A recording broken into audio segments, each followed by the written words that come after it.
오늘은 우리는 몸의 청직이라 하는 제목으로 말씀을 나누겠습니다. 제가 한 달 전쯤인데요, 아침에 양말을 신으면서 특별히 제 왼쪽 발을 이렇게 마사지를 해주고 또 손으로 감싸줬어요. 왜냐하면 언제부턴가 이 왼쪽 발이 가끔 이제 찌릿찌릿하고 또 잘 때에도 그런 경우가 있어서 잠을 깨기도 했었거든요. 그래서 이게 왜 발이 그런가 하고 이제 발을 막 마사지하고 쓰다듬다가 제가 발한테 얘기를 했습니다. 가만 생각해 보니까, 그래서 야, 너 정말 오랫동안 수고 많이 했구나. 태어나서 제가 걸음마를 배울 때부터 오늘날까지 이 발이 얼마나 수고를 했는지. 그래서 제가 아주 정성껏 마사지를 하고 꼭 쥐고 너 정말 수고 많이 했다, 이렇게 얘기를 해준 적이 있어요. 여러분, 우리가 살다가 보면은 우리 몸에 어떤 부분에 특별한 관심과 신경이 갈 때가 있습니다. 그렇죠? 학창시절 사춘기를 지나면서 대부분의 사람들이 얼굴에 신경이 가잖아요. 여드름 때문에. 저도 한동안 아주 그 여드름 때문에 매일같이 들여다보고 이것도 어떻게 없애나 그런 적이 있어요. 그러다가 이제 고등학교 졸업반 또 대학생 이렇게 되면서 이게 몸을 좀 만들어야 되겠다. 그래서 좀 체력, 근력 여기에 이제 관심이 갔었고요. 또 어느 정도 지나니까 이게 머리가 자꾸 빠지네. 그래서 그 다음에는 그저 몸 관심이 헤어, 머리에 가더라고요. 그리고 얼마 전부터 가끔, 자주는 아닌데 계단을 오르고 내릴 때에 무릎이 이렇게 시큰하는 것을 경험을 해요. 그래서 그때부터는 또 이 무릎 관절에 모든 신경이 가는 거예요. 참 이렇게 우리 신체, 우리 몸에 이렇게 관심을 갖다가 아주 여러분, 우리는 아주 중요한 질문을 하게 됩니다. 그것이 뭐냐면, 내 몸이, 우리 몸이 누구에게 속해 있는 건가? Who does my body belong to? 이 질문은 너무나 중요한 질문이에요. 왜냐하면 우리는 평생을 끊임없이 몸을 가지고 몸을 움직이면서 행동하면서 살아가잖아요.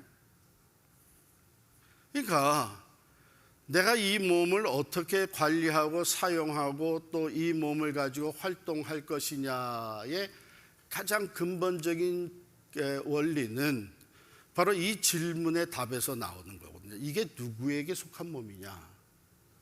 누구에게 속한 몸이냐? 고대 사회에서 노예들은 그 몸이 자기 주인에게 속한 것이었다고 믿고 살았죠. 목숨을 포함해서 노예의 모든 것이 그 주인의 것이었습니다. 자기 것이 아니에요.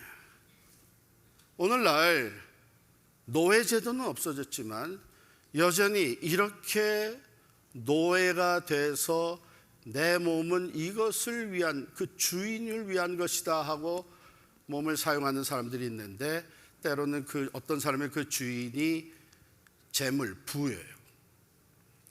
또 어떤 사람에게는 권력이에요. 또 인기예요. 그래서 거기에 몸 바칩니다. 그게 주인이 돼버리는 거예요. 그런가 하면 우리 유대 사상에서 우리가 어렸을 때부터 배우고 성장한 신체 발부 수지 부모라. 우리가 부모에게 효도하는 것의 시작이 바로 이 부모로부터 물려받은 이 몸을 잘 관리하는 것이다. 그래서 우리 몸이 내 것이 아니라 우리 부모에게서 물려받은, 어쩌면 지금까지도 부모에게 속한 것이라는 생각에서 효도가 여기서 시작이 되지 않았습니까? 신체 발부 수지 부모라. 그런가 하면요, 또 어떤 경우에는 이분의 몸은 자기 것이 아니다, 이것은 공동체에 속한 것이다. 우리가 얼마든지 그렇게 얘기할 수 있는 사람 몸이 있습니다. 그건 뭐냐면, 옛날 그 왕이나 또 오늘날의 대통령은 그 몸이 자기 것만은 아닙니다. 그 백성의 몸이 되고 나라의 몸이 되는 거예요. 이와 같이 몸이 누구에게 속했느냐, 그에 따라서 우리가 몸을 어떻게 관리하고 사용할 것이냐가 달라지는 거예요. 한 가정의 가장으로서 그 몸은 그냥 내 몸으로 끝나는 것이 아니잖아요. 우리 가정의 몸이 되는 거예요. 우리 자녀들의 몸이 되는 거예요. 큰 기업의 회장이 되게 되면 남달리 몸 관리를 해야 되는 이유가 그게 자기 몸으로 끝나는 게 아닙니다. 그 기업의 몸이 되는 게 그 수많은 직원들, 그들의 가족들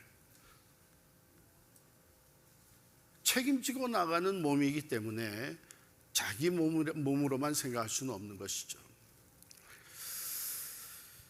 그런데 이 사회는 점점 개인주의로 되게 되고, 또 자치, 자유, personal rights, 인권, 이런 것들을 치닫으면서 너무나 많은 사람들이 이건 내 몸이지, 내가 마음대로 할 수 있는 권리가 있지, 이러면서 몸이 100% 자기 것이라고 생각하면서 살아가는 사람들이 너무 많습니다.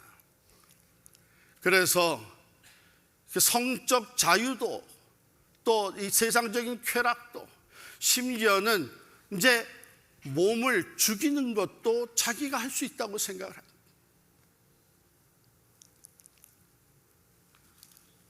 팩트가 중요한 것이 아니라 내가 어떻게 느끼고 내가 어떤 취향을 가지고 있느냐에 따라서 성이 바뀌는 거예요. 남자가 여자도 되고 여자가 남자도 되고 수많은 성별이 생겨나고 있는 거예요.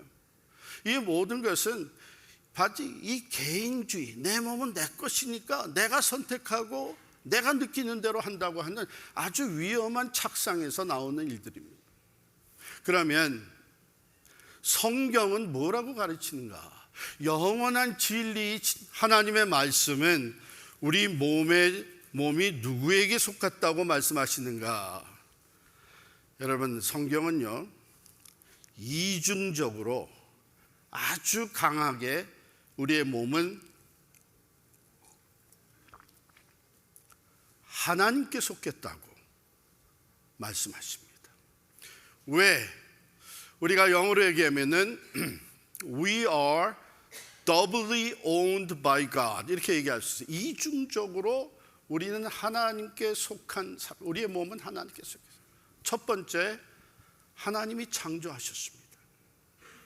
시편 139편 14절에 보면 이것은 하나의 구절이지만 이런 하나님의 창조에 대한 말씀은 너무나 많죠. I praise you for I am fearfully and wonderfully made.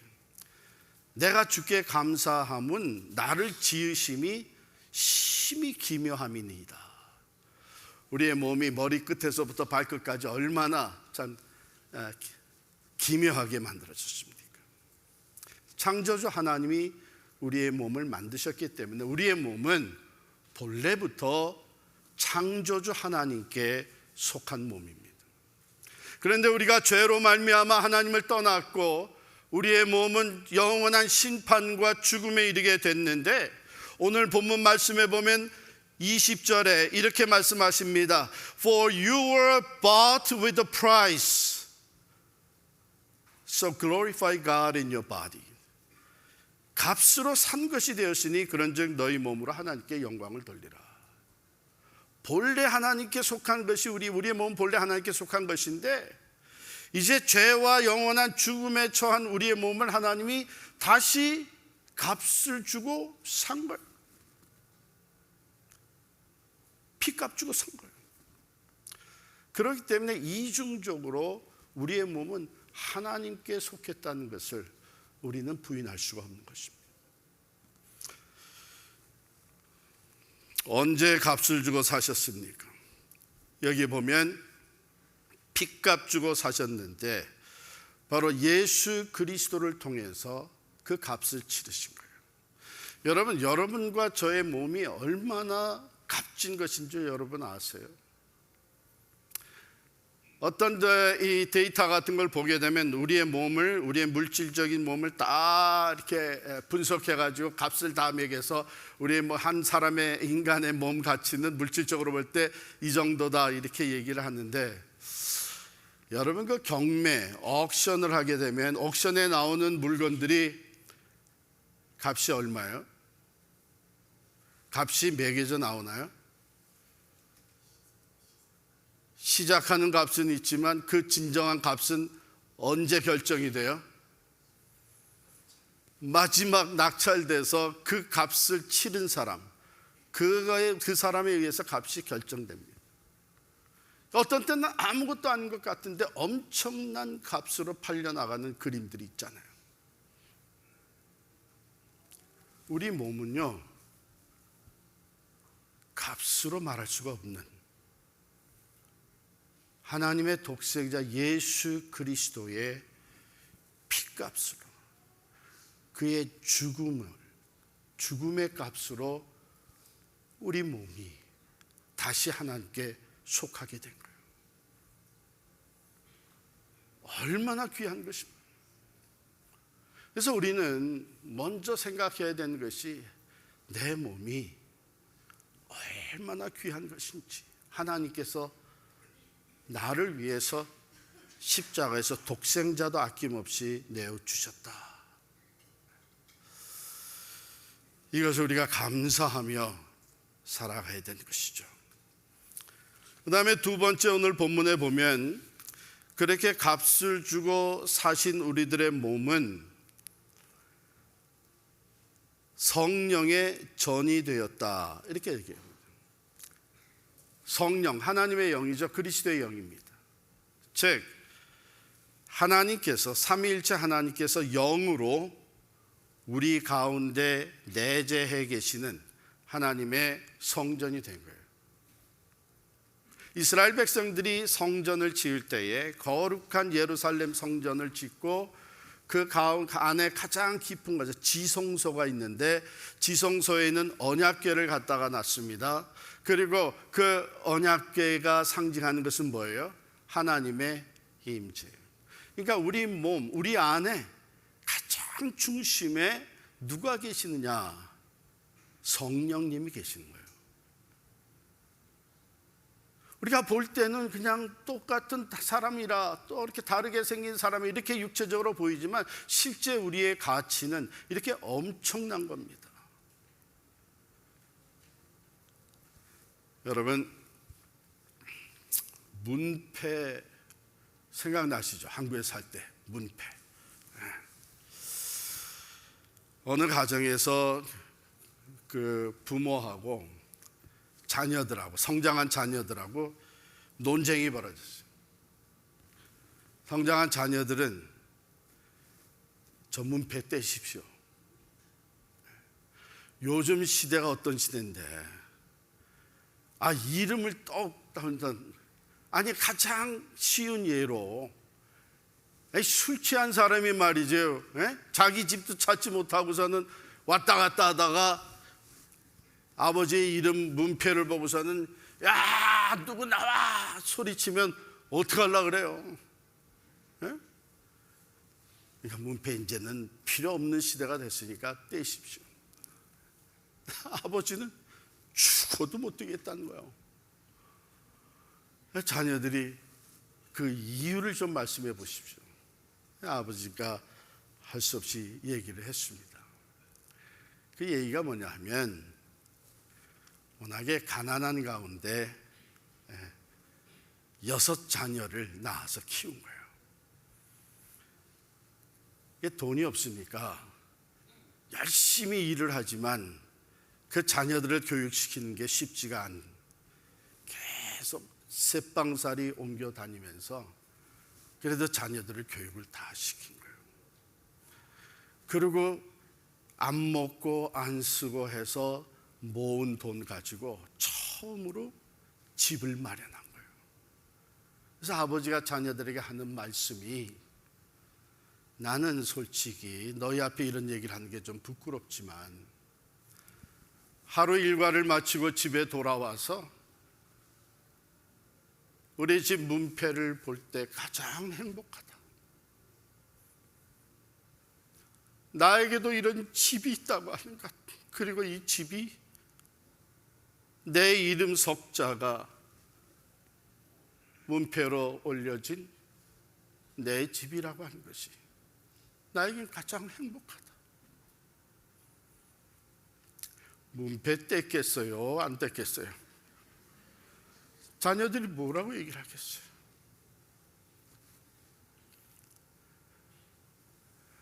여러분, 우리 집, 우리 몸의 문패는 이제 주인이 바뀌었습니다. 그 주인이 누구예요? 하나님이에요. 내 이 몸의 주인이 하나님. 우리의 몸은 그렇게 값지고 존귀한 것이 되었어요. 우리 안에 하나님이 성령으로 임재했겠어요. 그러니까 하나님께서 우리에게 맡겨주신 것이 이 몸입니다. 하나님의 소유인데 It belongs to God. 그런데 하나님께서 이 몸을 우리에게 여전히 사용하도록 맡겨주셨고, 우리는 하나님께 속한 우리 몸의 청지기예요. 이 몸을 잘 관리하고 사용하는 것이 우리의 책임입니다. 그러니까 하나님은 우리가 하나님께서 이렇게 존귀하게 만들어주신 이 몸을 잘 관리하고 사용하기를 원하시는 것이 하나님의 목적입니다. 그래서 오늘 말씀은 값으로 산 것이 되었으니 그런즉 너희 몸으로 하나님께 영광을 돌리라, 이렇게 되어 있습니다. 자, 그러면 우리가 매일같이 몸을 사용하고 살아가는데 이 몸을 관리하고 잘 사용하는데 그것이 하나님께 영광이 되게 하시기 위해서는요, 제가 생각할 때 우리가 이 3가지 질문을 항상 염두에 둬야 되는데, 첫 번째 질문은 뭔가? 내가 이 몸으로 무엇인가 하기 전에 이것이 죄가 되는가? 죄, 즉 하나님의 말씀, 하나님이 원하시는 것에서 벗어나는 죄가 되는가? 오늘 말씀에 보면 고린도 교회의 그 앞부분에 보면 그 믿는 사람들 가운데에 음행하는 자, 또 성적인 타락이 있었습니다. 그래서 하지 말라고 하십니다. 이와 같이 성경에는요, 우리의 몸으로 하지 말아야 될 것이 여러 군데 나옵니다. 가지 말아야 될 것이 언급되어 있습니다. 행동을 금한 것들이 나타나 있는데, 바로 그 하나님의 말씀에 준해서 지금 내가 내 몸으로 하는 것이 죄가 되는가, 이걸 먼저 물어봐야 됩니다. 이건 너무나 중요한 거예요. 죄라고 하는 것은 관계를 파괴하는 그 엄청난 결과를 가져옵니다. 여러분 알잖아요. 거짓이 들어오고, 그렇게 되면 부부 관계도 파괴되고, 한번 파괴된 그 관계는 회복시키기가 참 어렵습니다. 왜? 그 다음에는 베이식 트러스트가, 기본 신뢰가 깨졌기 때문에 말을 믿을 수가 없는 거예요. 의심이 먼저 앞서는 거예요. 죄가 가정에 들어오면 가족들의 관계를 파괴합니다. 그런데 더 무서운 것은 죄가 우리의 삶에 들어오게 되면 하나님과의 관계가 어려워지는 거예요. 이사야 59장 1절 2절에 보면 하나님께 여호와께서 이제 귀가 어두워서 듣지 못하시는 것이 아니고 손이 짧아져 가지고 구원하지 못하는 것이 아니라 너희의 죄가 너희 하나님과 너희 사이를 그 간격을 내었다고 말하고 있어요. 심각한 문제잖아요. 하나님의 은혜를 받고 하나님의 응답을 받고 하나님의 도우심을 받고 하나님의 인도하심 가운데 하나님과 더불어 살아가야 되는 우리가 이 몸을 가지고 죄를 짓는다면 하나님과 관계에 심각한 문제가 발생하는 것이죠. 그래서 우리는 첫 번째, 이게 죄가 되는가 반드시 물어야 됩니다. 그 다음에 두 번째, 이게 지혜로운 것인가 하는 질문을 던져야 돼요. 성경에 보면 이건 죄다, 이건 죄가 아니다, 이렇게 분명하게 말씀해 주신 것도 있지만 그렇지 않은 것도 참 많습니다. 대표적인 게 뭐예요? 그렇죠, 다 아시잖아요. 이 술, 담배. 목사님, 술 취하지 말라는 말은 있지만 술 마시지 말라는 말은 없지 않습니까? 어떻게 또 그렇게 잘하는지. 예? 또 성경에 담배에 대해서 언급한 거 없지 않습니까? 야, 성경 공부를 좀 그 열심을 가지고 해보지. 맞아요. 이렇게 이제 그레이한 에리아, 예? 분명하게 성경이 죄다 아니다 언급하지 않은 이런 것에 대해서 우리가 몸을 사용할 때에 지혜롭게 해야 됩니다. 그 지혜의 원리를 사도 바울이 고린도전서 10장에 언급하고 있는데요, 10장 23절 말씀을 제가 읽어드리겠습니다. 모든 것이 가하나 모든 것이 유익한 것은 아니요, 모든 것이 가하나 모든 것이 덕을 세우는 것은 아니니. 지혜롭다면 왜 백해무익한 담배를 펴요? 계속. 지혜롭다면 왜 몸에 좋지 않는 음식을 계속 먹어요?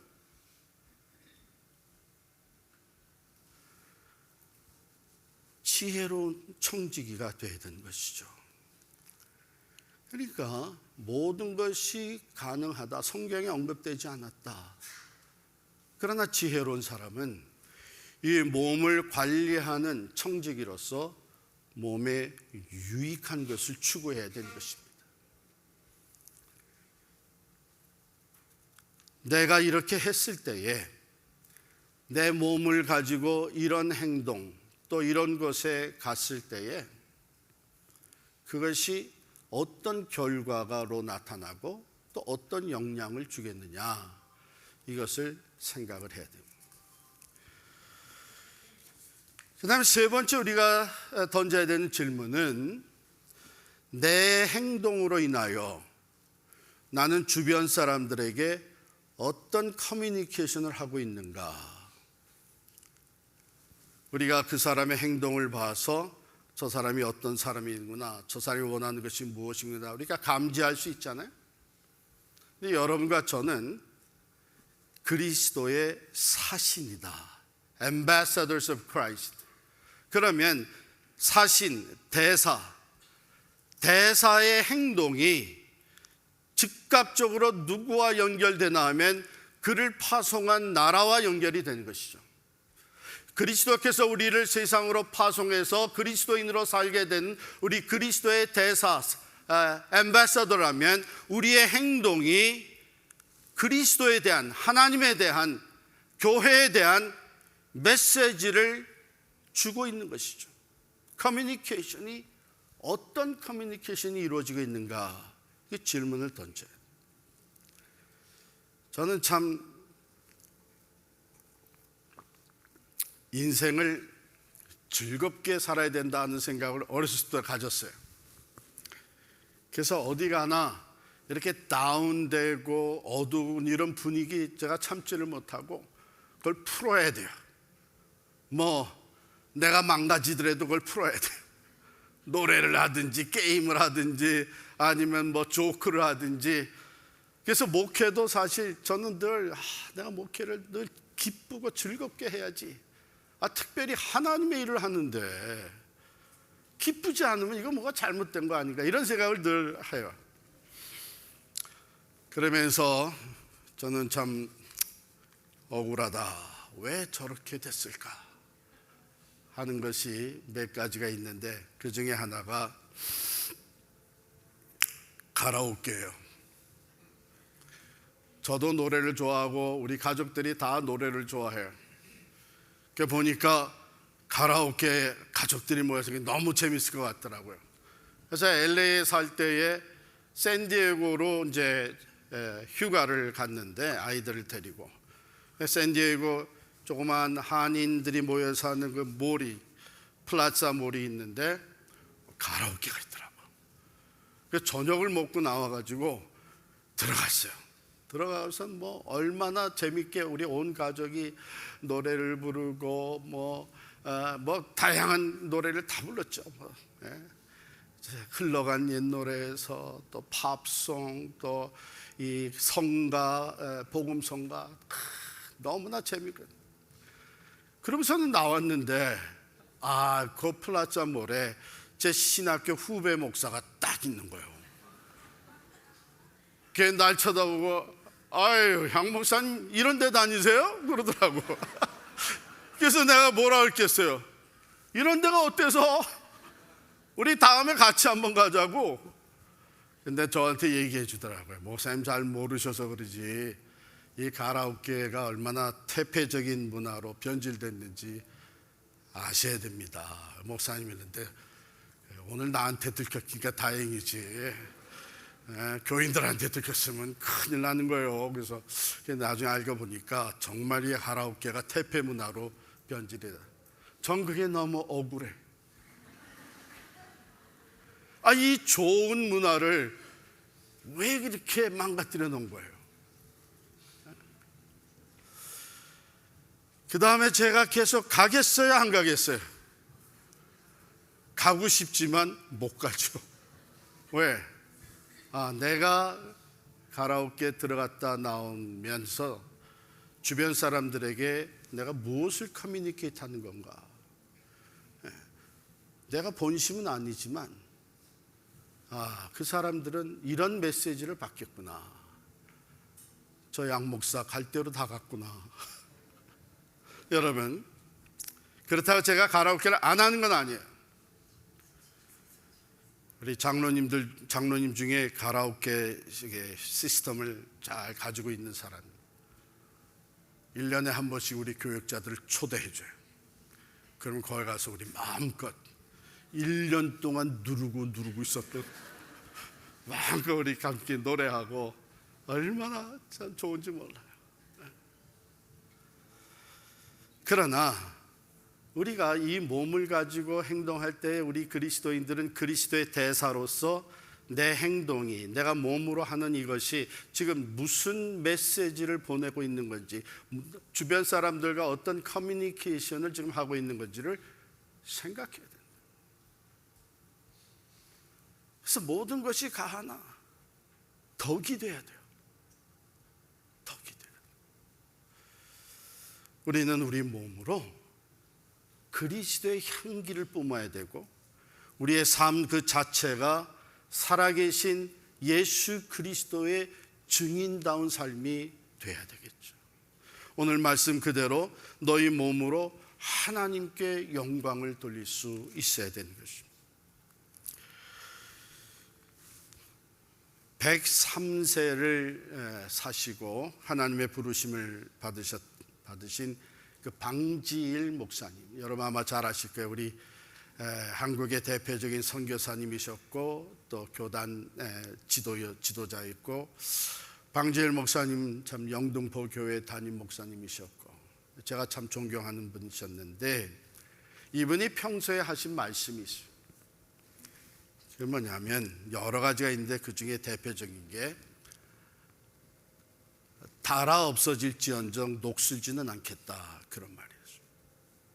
내가 하나님의 영광을 위해서, 교회를 위해서 복음을 전하고 선교하고 어려운 자들을 찾아가서 위로하고 기도하고 이 몸을 가지고 하나님의 영광 위해서 사는 중에 이게 달아 없어질지언정 이걸 가만히 두어서 녹슬지는 않겠다는 거예요. 그런데 이분이 103세를 사셨어요. 제가 이분이 95세인가 6세가 되셨을 때 어느 선교 컨퍼런스에서 가서 만났는데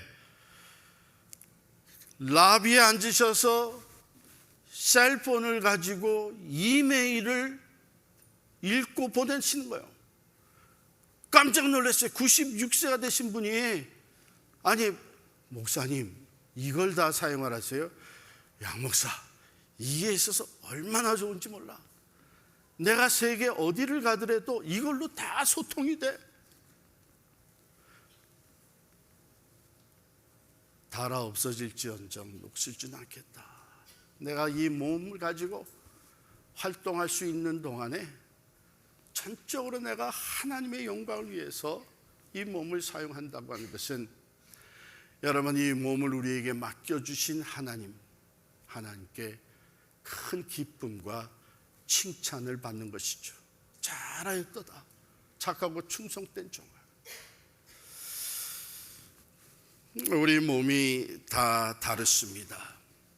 그러나 저는 우리가 이 세상에 이 몸을 가지고 있는 한은 무엇인가 반드시 하나님의 영광을 위해서 이 몸을 사용할 수 있는 길이 있다고 믿습니다. 누워서도 사랑의 편지, 위로의 편지, 기도의 편지를 보낼 수 있죠. 활동하시다면 한 사람이라도 찾아가서 위로하고 전도할 수 있는 거죠. 아직 기력이 넉넉하다면 선교에 참여할 수 있고 교회 봉사에 나설 수가 있는 거죠. 제가 오늘 말씀을 준비하다가 송명희 시인이 떠올랐어요. 여러분 잘 아시는 분이잖아요. 하늘의 시인이라고 불려지는 송명희 시인. 뇌성마비로 태어났어요. 출산할 때에 의술팀의 잘못으로 이 뇌가 손상이 되었고 그래서 뇌성마비가 됐어요. 10살이 넘어서야 스스로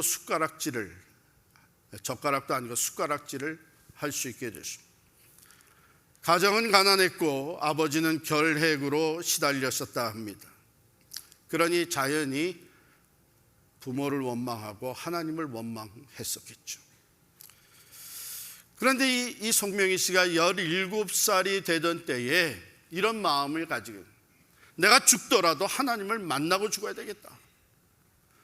하나님을 원망하다가 도대체 하나님이 왜 나를 이렇게 만드셨는지, 이렇게 태어나게 하셨는지, 내가 죽더라도 하나님을 꼭 만나고 죽어야 되겠다고 하는 결단을 하고 목숨을 걸고 기도하기 시작을 했는데 하나님은 응답을 주신 거예요. 내가 결코 너를 버리지 않겠다. 이 하나님의 음성을 들었고 하나님을 개인적으로 만나는 체험과 함께 이제 하루에 몇 시간씩 기도하면서 성경을 꾸준히 읽기 시작을 했습니다.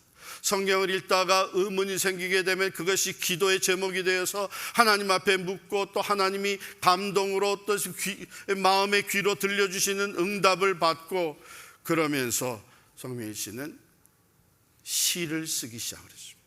그래서 시집을 내기 시작을 했고 그 시 중에는 그것이 찬양으로 만들어져 가지고 많은 사람들에게 은혜를 끼치고 또한 삶의 용기와 변화를 가져다 주는 놀라운 열매들을 맺어가야 됩니다. 여러분, 그 중에 우리가 너무나 잘 아는 나 가진 재물 없으나, 나 가진 재물 없으나, 나 남이 가진 지식 없으나, 나 남에게 있는 건강 있지 않으나, 나 남이 없는 것 있으니, 나 남이 못 본 것을 보았고, 나 남이 듣지 못한 음성 들었고, 나 남이 받지 못한 사랑 받았고, 나 남이 모르는 것 깨달았네. 공평하신 하나님이 나 남이 가진 것 나 없지만 공평하신 하나님이 나 남이 없는 것 갖게 하셨네.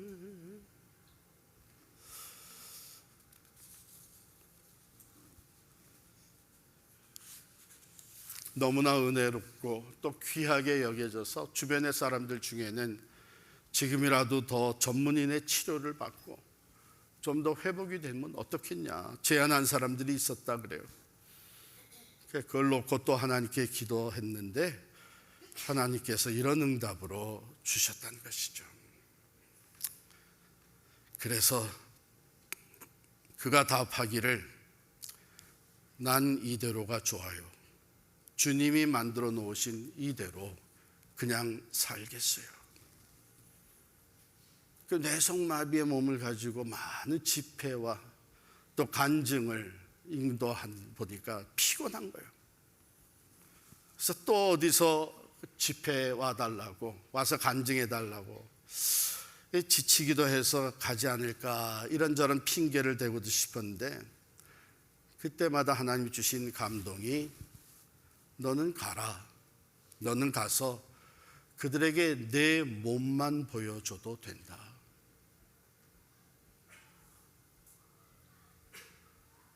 그 몸으로, 뇌성마비의 몸으로 하나님의 영광을 엄청나게 드러내는. 여러분 혹시 내 몸의 어느 한 부분이 정상치 못해서 그것 때문에 고민하고 갈등하고 주저앉아 계십니까?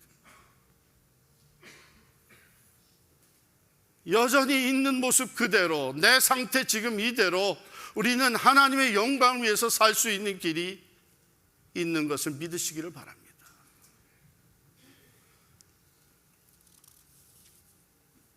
사랑하는 성도 여러분, 우리에게는 이 몸이 꼭 한 번 주어집니다. 두 개의 몸을 가지고 사는 사람도 없고 한 번 왔다가 또 다른 몸을 가지고 이 세상에 태어난 사람도 없습니다. 한 번 주어진 이 몸 하나님께서 존귀하게 만들어 주셨습니다. 창조주 하나님께 속한 몸이고 또한 피값 주고 사셔서 가장 가치 있는 몸이 되게 하셨습니다. 이제 우리는 이 몸을 맡은 하나님께 속한 이 몸을 맡은 몸의 청지기로서 이런 질문을 늘 하며 살기를 원합니다. 지금 내가 하고 있는 것 또 하려고 하는 것 이것이 죄가 되는 것은 아닌가. 하나님의 뜻을 따라서 우리의 몸이 사용되기를 원하고요. 내가 지금 하려고 하는 것 하는 것이 이것이 지혜로운 일인가, 내 몸에 유익이 되는 것인가 아니면 해가 되는 것인가. 세 번째, 내가 이 몸으로 지금 하고 있는 행동이 주변 사람들에게 어떤 메시지를 주고 있는 것인가 꼭 생각하시며 살면 이제 이 몸을 사용하는 것이 다 끝날 때에 하나님 앞에 가서 우리는 우리 몸에 충성된 잘하였다 충성된 종아 칭찬받게 될 줄을 믿습니다.